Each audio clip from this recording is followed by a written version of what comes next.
নিরন্তর শুভেচ্ছা রইল। আমন্ত্রণ জানাচ্ছি অপর্ণাচরণ সিটি কর্পোরেশন বালিকা উচ্চ বিদ্যালয় ও কলেজের কলেজ শাখার অনলাইন ক্লাস কর্তৃক আয়োজিত আমার আজকের ক্লাস একাদশ ও দ্বাদশ শ্রেণীর অর্থনীতি দ্বিতীয় পত্রে। আমি শাহিদা আক্তার শিবলি, প্রভাষক অর্থনীতি, অপর্ণাচরণ সিটি কর্পোরেশন বালিকা উচ্চ বিদ্যালয় ও কলেজ। আমরা সকলেই যেন একটি কঠিন সময় পার করছি। কোভিড-19 নামের ভাইরাসটি আমাদের পুরো বিশ্বকে স্থবির করে দিয়েছে। সেই সাথে আমাদের দেশের অর্থনীতি ও শিক্ষা ব্যবস্থা স্থবির হয়ে পড়েছে। সুপ্রিয় শিক্ষার্থীরা, আমরা এই করোনা ভাইরাসের কাছে মাথা নত করতে চাই না, আর তাই তো শিক্ষা ব্যবস্থাকে এগিয়ে নিতে রেখেছি আমাদের এই অনলাইন ক্লাস কার্যক্রম। শিক্ষার্থীরা, আজকে আমি অর্থনীতি দ্বিতীয় পত্রের ষষ্ঠ অধ্যায়ের অর্থায়ন বিষয় থেকে তোমাদেরকে পড়াবো। অর্থায়ন এই চ্যাপ্টারটি পড়লে আমরা কি জানতে পারবো সেই সম্পর্কে আমি একটু ধারণা দিচ্ছি। অর্থায়নের ধারণা ব্যাখ্যা করতে পারবো, অর্থায়নের উৎসসমূহ বর্ণনা করতে পারবো, শেয়ার মার্কেটের সাথে বন্ড মার্কেটের তুলনা করতে পারবো। 4 প্রাইমারি ও সেকেন্ডারি শেয়ারের মধ্যে তালিকা করতে পারবো। সর্বোপরি অর্থসংস্থানের বিভিন্ন উৎস সম্পর্কে জানতে পারবো।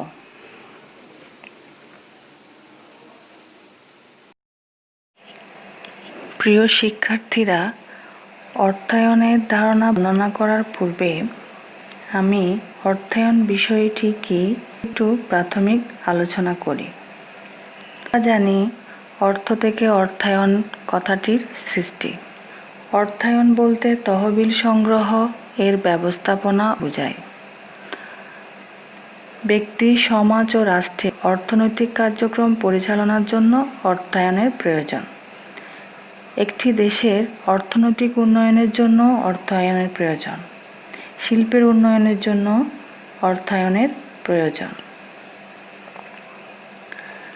এবার আসা যাক অর্থায়নের ধারণা। অর্থায়নের ইংরেজি হচ্ছে ফাইন্যান্সিং। এই ফাইন্যান্সিং শব্দটি এসেছে ল্যাটিন শব্দ ফিনিস থেকে। ফিনিস শব্দের অর্থ হচ্ছে অর্থ সংগ্রহ করা। তাই আমরা সাধারণভাবে বলতে পারি কোনো কাজ করার জন্য সংগ্রহ করাকে অর্থায়ন বলে। যেমন একটি ব্যবসা প্রতিষ্ঠান তার ব্যবসা পরিচালনা করার জন্য আর্থিক পরিকল্পনা, তহবিল সংগ্রহ, সংরক্ষণ ও সম্পদের সর্বোৎকৃষ্ট ব্যবহার নিশ্চিত করাটাই হচ্ছে অর্থ। আবার বিস্তৃত অর্থে অর্থায়ন বলতে অভ্যন্তরীণ ও বহির্বিশ্বের সাথে সামগ্রিক ব্যবস্থাপনার মাধ্যমে কিভাবে আর্থিক প্রতিষ্ঠানসমূহ মুদ্রাবাজার ও মূলধন বাজার পরিচালনা করে তাকে বোঝায়। প্রয়োজনীয় অর্থের সংগ্রহ ও তার কার্যকর ব্যবহার নিশ্চিত করাই হলো অর্থায়ন। অর্থায়ন শুধু অর্থের সংগ্রহ করাকে বোঝানো হয়। অর্থের সংগ্রহের পাশাপাশি আর্থিক পরিকল্পনা, উৎস শনাক্ত, সংগ্রহ, সংরক্ষণ, ব্যবহার, নিয়ন্ত্রণ ইত্যাদি সকল কার্যাবলীর ব্যবস্থাপনাকে বোঝায়। তাই আমরা বলতে তহবিল সংগ্রহ এর ব্যবস্থাপনা ও বন্টন বোঝায়। অর্থায়ন বলতে তহবিল সংগ্রহ এর বন্টনকেই বোঝায়।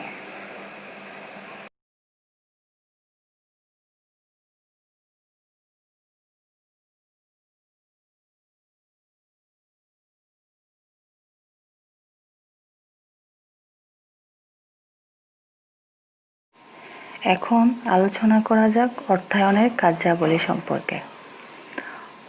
একটি দেশের অর্থনৈতিক কর্মকাণ্ড পরিচালনায় অর্থায়ন গুরুত্বপূর্ণ ভূমিকা পালন করে।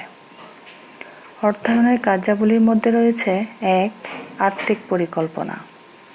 কোনো কার্য সম্পাদনের জন্য কোন খাতে কী পরিমাণ অর্থ ব্যয় করা হবে, কোথা থেকে অর্থ সংস্থান করা হবে, কোন সময় কী কাজে তহবিলের অর্থ ব্যবহার করা হবে, এইসব বিষয়কে আর্থিক পরিকল্পনা বলে। বাৎসরিক ভিত্তিতে আর্থিক পরিকল্পনা প্রণয়ন করা হয়। 2. তহবিল সংগ্রহ। অর্থায়নের প্রথম এবং প্রধান কাজ হচ্ছে তহবিল সংগ্রহ করা। ঋণদাতা ও ঋণগ্রহীতার মধ্যে পারস্পরিক আলোচনার মাধ্যমে কোন উৎস থেকে সহজ শর্তে অর্থ পাওয়া যাবে তা নির্ধারণ করা হয়।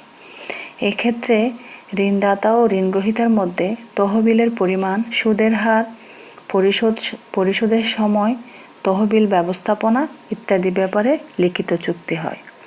3. উৎস নির্বাচন। যে সকল খাত থেকে অর্থায়ন করা হয় তাকে অর্থায়নের উৎস বলে। অর্থায়নের উৎসকে প্রধানত 2 ভাগে ভাগ করা যায়। 1. অভ্যন্তরীণ উৎস। 2. বাহ্যিক উৎস। অভ্যন্তরীণ উৎসের মধ্যে কি রয়েছে? অভ্যন্তরীণ সঞ্চয়, ব্যাংক ঋণ, পুঁজিবাজারের মূলধন, এনজিও ঋণ, ঘাটতি অর্থসংস্থান। আর বাহ্যিক উৎসের মধ্যে রয়েছে IMF, বিশ্বব্যাংক, এশিয়া উন্নয়ন ব্যাংক, এইসব প্রতিষ্ঠান থেকে গ্রহণকৃত দান, অনুদান, শর্তযুক্ত বা শর্তহীন ঋণ।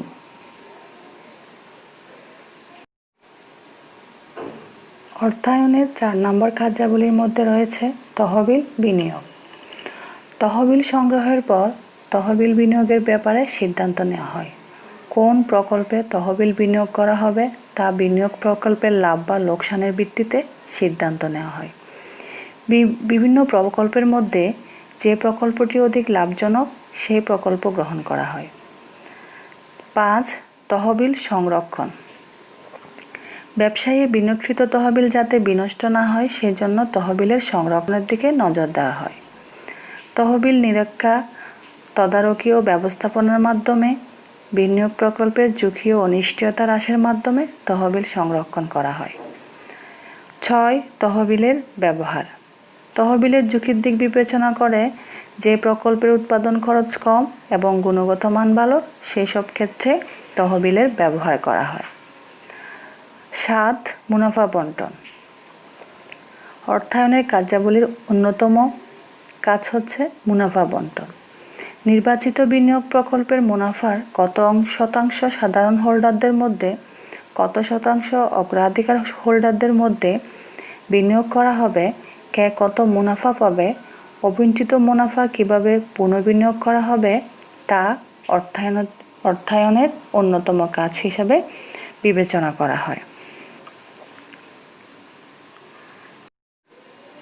প্রিয় ছাত্রীরা, অর্থায়নের কার্যাবলী আলোচনার পর আমি এখন তোমাদের জন্য আলোচনা করছি অর্থায়নের শ্রেণীবিভাগ।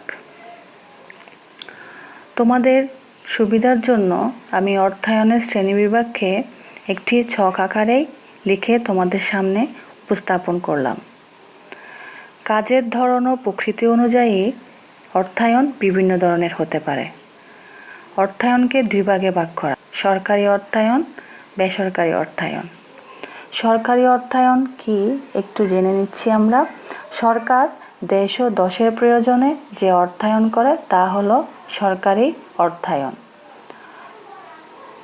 সরকারকে প্রতি বছর সার্বিক উন্নয়নের জন্য, যেমন রাস্তাঘাট, স্কুল, কলেজ, হাসপাতাল, জাতীয় আয় বৃদ্ধি, কর্মসংস্থান বৃদ্ধি ইত্যাদি খাতে অনেক ব্যয় করতে হয়।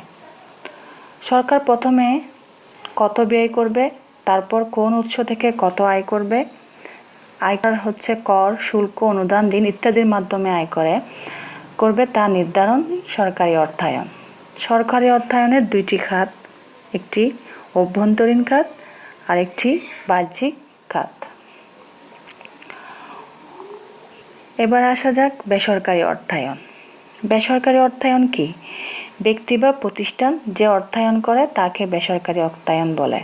যেমন একজন চাকরিজীবী, দিনমজুর, কৃষকের অর্থায়ন, এটি একটি বেসরকারি অর্থায়ন। আবার গ্রামীণ ফোন, ইনসেপ্টা কোম্পানি ইত্যাদি প্রতিষ্ঠানসমূহ বেসরকারি অর্থায়নের অন্তর্ভুক্ত। বেসরকারি অর্থায়ন আবার 3 ধরনের: ব্যক্তিগত অর্থায়ন, ব্যবসায় অর্থায়ন, কর্পোরেট অর্থায়ন। ব্যক্তিগত অর্থায়ন ব্যক্তি বা পরিবারের দৈনন্দিন ব্যয় নির্বাহের জন্য ব্যক্তিগত মালিকানায় পরিচালিত ব্যবসা প্রতিষ্ঠান কর্তৃক অর্থায়নকেই ব্যক্তিগত অর্থায়ন বলে। ব্যবসায় অর্থায়ন ব্যবসা প্রতিষ্ঠানের অর্থ সংগ্রহ, সংরক্ষণ, ব্যবস্থাপনা ও বিনিয়োগ কার্যক্রম পরিচালনার জন্য যে প্রক্রিয়া ব্যবহার করা হয় তাই ব্যবসায় অর্থায়ন। কর্পোরেট অর্থায়ন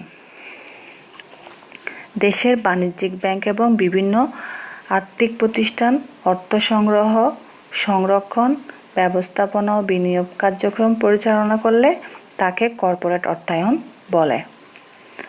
এবার লক্ষ্য করলে দেখা যাচ্ছে ব্যবসায় অর্থায়ন আবার 4 ধরনের: মালিকানার ভিত্তিতে, মেয়াদের ভিত্তিতে, উৎসের ভিত্তিতে, কাঠামোর ভিত্তিতে।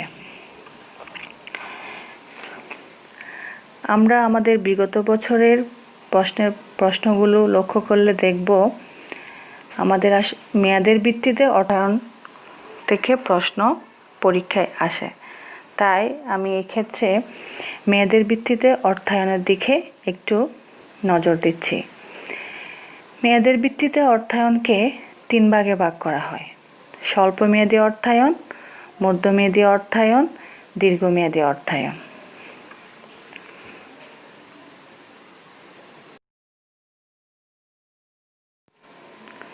সুপ্রিয় শিক্ষার্থীরা, আমরা অর্থায়নের কার্যাবলী থেকে মেয়াদের ভিত্তিতে অর্থায়ন কত প্রকার ও কী কী তা জেনে নিলাম। এখন আমি এই অর্থায়নের এবং উৎস সম্পর্কে আলোচনা করব। তাহলে আমরা শ্রেণীবিভাগ থেকে জানি মেয়াদের ভিত্তিতে অর্থায়নকে 3 ভাগে ভাগ করা যায়: স্বল্পমেয়াদী অর্থায়ন, মধ্যমেয়াদী অর্থায়ন, দীর্ঘমেয়াদী অর্থায়ন। এবার আসা যাক স্বল্পমেয়াদী অর্থায়ন কাকে বলে বা কি। স্বল্পমেয়াদী অর্থায়ন হচ্ছে স্বল্প সময়ের আর্থিক প্রয়োজনে মেটানোর জন্য অর্থ সংস্থান করা হলে তাকে স্বল্পমেয়াদী অর্থায়ন বলে। স্বল্প সময়ের আর্থিক প্রয়োজন মেটানোর জন্য অর্থ সংস্থান করা হলে তাকে স্বল্পমেয়াদী অর্থায়ন বলে। স্বল্প সময় বলতে অনধিক 1 বছর বোঝায়।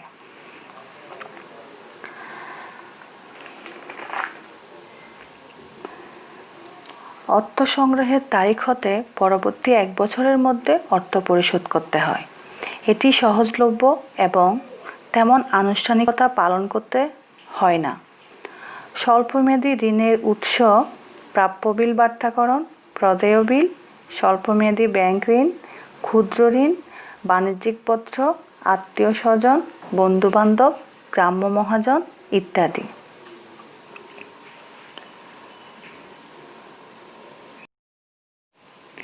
এরপর আসা যাক মধ্যমেয়াদী অর্থায়ন কাকে বলে এবং ঋণের উৎস সম্পর্কে।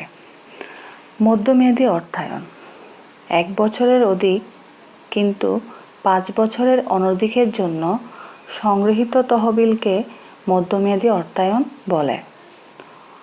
অর্থাৎ ছোট, বড় ও মাঝারি যে কোনো ধরনের প্রতিষ্ঠান 1 বছরের চেয়ে বেশি তবে 5 বছরের কম সময়ের জন্য মধ্যমেয়াদী অর্থায়ন করা হয়। সাধারণত প্রতিষ্ঠানসমূহ চলতি মূলধনের প্রয়োজন যেমন যন্ত্রপাতি ক্রয়, প্রতিস্থাপন, সম্প্রসারণ ইত্যাদি কাজে এই অর্থায়ন ব্যবহার করে।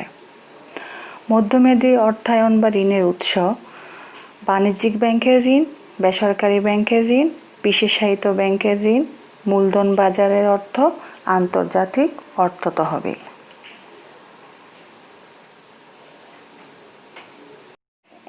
এবার আমি আলোচনা করব দীর্ঘমেয়াদী অর্থায়ন কাকে বলে এবং উৎস সম্পর্কে।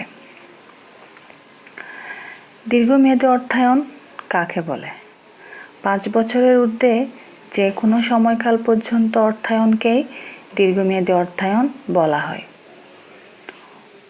অন্যভাবে বলা যায় বিভিন্ন ধরনের স্থায়ী সম্পদ ক্রয়ের জন্য যে অর্থের প্রয়োজন পড়ে তাই দীর্ঘমেয়াদী অর্থায়ন, যেমন ভূমি, যন্ত্রপাতি, ইমারত, আসবাবপত্র ইত্যাদি। দীর্ঘমেয়াদে ব্যবসায় কার্য পরিচালনার জন্য স্থায়ী সম্পদের প্রয়োজন হয়। দীর্ঘকালীন সময়ের জন্য তহবিল সংগ্রহ তার যথোপযুক্ত ব্যবহারের প্রক্রিয়াকেই দীর্ঘমেয়াদী অর্থায়ন বলে।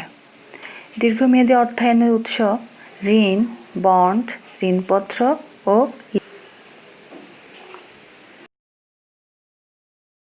প্রিয় শিক্ষার্থীরা, আমরা স্বল্পমেয়াদী অর্থায়নের উৎস সম্পর্কে আলোচনা করব। স্বল্পমেয়াদে আমরা অর্থায়ন কোত্থেকে করে থাকি বা অর্থের কিভাবে সংগ্রহ করা হয়। স্বল্পমেয়াদী অর্থায়নের দুইটি উৎস রয়েছে, এক প্রাতিষ্ঠানিক উৎস, দুই অপ্রাতিষ্ঠানিক উৎস। এবার আলোচনা করব প্রাতিষ্ঠানিক উৎসসমূহ কী কী এবং কিভাবে আমরা সেখান থেকে অর্থ সংগ্রহ করতে পারি। প্রতিষ্ঠান ভিত্তিক উৎস হচ্ছে প্রাতিষ্ঠানিক উৎস, অন্যান্য আর্থিক প্রতিষ্ঠান। বাণিজ্যিক ব্যাংক স্বল্প সময়ের প্রয়োজনে জামানতবিহীন ঋণ প্রদান করে, তবে নির্দিষ্ট সময় শেষে সুদসহ আসল অর্থ ব্যাংকে পরিশোধ করতে হয়। দুই প্রাপ্য বিল, বিক্রেতা ক্রেতার কাছ থেকে যে বিল পাবে সেই অঙ্গীকারপত্রটি হল প্রাপ্য বিল। ইহা এক ধরনের চলতি সম্পদ যা খুব সহজে ও কম সময়ে নগদ অর্থে রূপান্তর করা যায়। তিন মজুদ পণ্যের বন্ধক, মজুদ পণ্য জামানত হিসেবে বন্ধক রেখে ব্যাংক হতে স্বল্পমেয়াদী অর্থ যায়।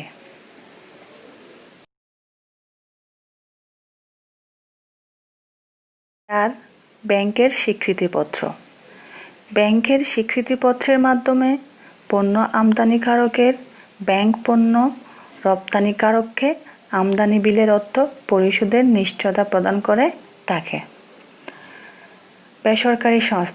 বেসরকারি সংস্থা যেমন আশা, প্রশিকা প্রভৃতি থেকেও স্বল্প সময়ের জন্য প্রয়োজনীয় অর্থ সংগ্রহ করা হয়। সমবায় সমিতিসমূহ ব্যবসা প্রতিষ্ঠানগুলোকে স্বল্প মেয়াদের জন্য ঋণ প্রদান করে। সরকার ব্যবসা প্রতিষ্ঠান এবং শিল্প কারখানাগুলোকে উৎসাহিত করার জন্য অনেক সময় সরকার স্বল্প মেয়াদে ঋণ প্রদান করে থাকে। স্বায়ত্তশাসিত প্রতিষ্ঠানসমূহের মধ্যে রয়েছে ক্ষুদ্র শিল্প, কুটির শিল্পের মতো সংস্থাগুলো। অনেক সময় স্বায়ত্তশাসিত প্রতিষ্ঠানসমূহ যেমন ক্ষুদ্র কুটির শিল্প সংস্থা স্বল্প মেয়াদী ঋণ প্রদান করে থাকে।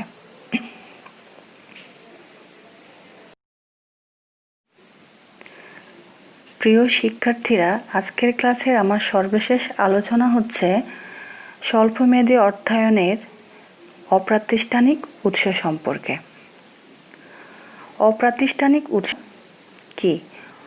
কোনো প্রতিষ্ঠানের কাছ থেকে অর্থ সংগ্রহ না করে ব্যবসায়ে সম্পৃক্ত বিভিন্ন পক্ষ থেকে অর্থ সংগ্রহ করাই হলো অপ্রাতিষ্ঠানিক উৎস। যেমন ব্যবসায়ী ঋণ, বিক্রয়ের উদ্দেশ্যে ক্রেতা যখন বিক্রেতার কাছ থেকে ধারে পণ্য ক্রয় করে তখন সেই ধরনের ঋণকেই ব্যবসায়ী ঋণ বলে। সাধারণত পণ্য বিক্রয় করে নির্ধারিত সময়ের মধ্যে ঋণ পরিশোধ করতে হয়। বকেয়া ব্যয়, অনেক সময় প্রতিষ্ঠানসমূহ তাদের ব্যয়সমূহ বকেয়া রেখে স্বল্পমেয়াদী অর্থায়নের ব্যবস্থা করে, যেমন মজুরি, বেতন, কর ইত্যাদি। গ্রাম্য মহাজন